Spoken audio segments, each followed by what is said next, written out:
just three key things that you learn from your experience, especially with dealing with the Players Association. Because I think that's one of the things that not too many people would hear about, but it's good to, help give an understanding of how that really shaped you for what you're doing today. So for those that don't know, I always let people know I used to work in professional sports, and it leads to what did you do and who did you work for. So dating back to the year 2000, when I was at Montclair State, I was interning at the National Basketball Retired Players Association. So it's been called many things over the years. It's been called Legends of Basketball. It's been called the NBA Alumni.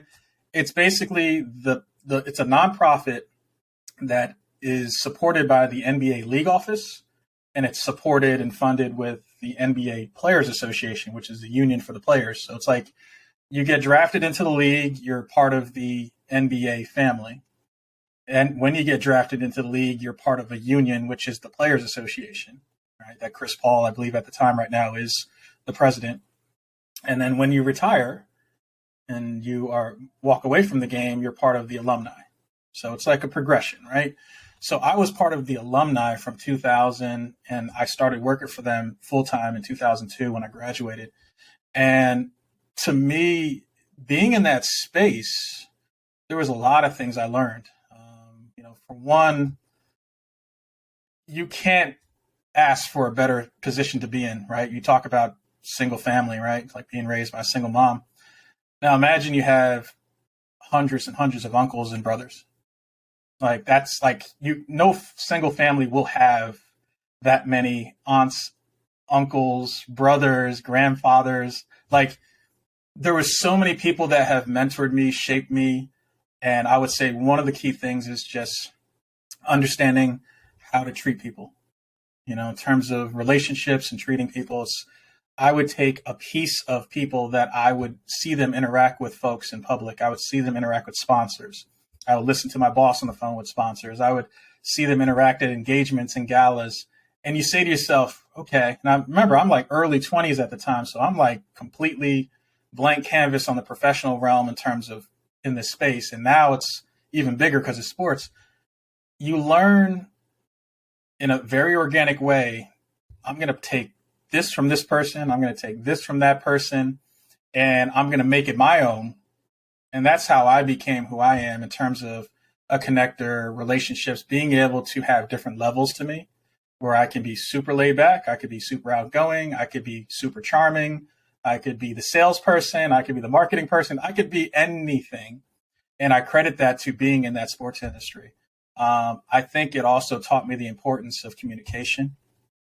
The very first presentation I made was in 2004 in front of 200 NBA legends in Las Vegas for the very first, this is going to sound very archaic, but like the very first website for the Legends of Basketball in 2004 in Vegas. I made this presentation, and we had like well-known legends sitting in the seats, and it was like a nice presentation PowerPoint of like, this is, I was joking with people, this is like dating me, but like at the time, the most sophisticated phone was a BlackBerry.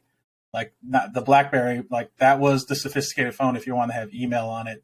Everything else that everyone owned was a flip phone. There was no iPhone. There was no Android. It was just flip phone, BlackBerry or nothing, right? And I would remind people, I said, one day, this is in 2004, I said, one day, this website and other things are going to be accessible on your phone. People are like, ooh, what does that mean? I said, trust me. I was like, you might not be, it might not seem realistic right now, but one day you're going to be able to look at ESPN and other things on your phone beyond just email. Mm-hmm. And I remember giving this presentation, and that was the very first time I gave one for the association. And I remember getting off the stage and getting kudos from all these different legends saying, oh, excellent job, man. You delivered a killer presentation. That made me, my head probably couldn't fit through the double doors. My ego was out it was fulfilling, humbling, a little bit narcissistic. It was everything, right? In terms of how you felt in that moment, but it gave you confidence to know that you can walk into a room and command people's respect and attention. And to me, that was like my coming out moment of just like, I'm here. Yep. You know, they sort of knew what I did as a service and as a support and Right. office staff, but my boss said, until you give this presentation, they're not going to know your true value. I said, okay. And I gave the presentation. And trust me, a lot of people that might be introverted or a little bit shy or whatever the case is, Yep. scary moment when you got 200 people just piercing and looking at you, you know, and just saying, all right, impress me, right? Everyone was blown away. It was an excellent, excellent weekend. And that was my moment. So like communication is huge, which is, it gave me confidence to do public speaking. It gave me confidence to know that if you learn your craft and you love it and you understand it, it's very, very easy to translate it in terms of communication and public speaking.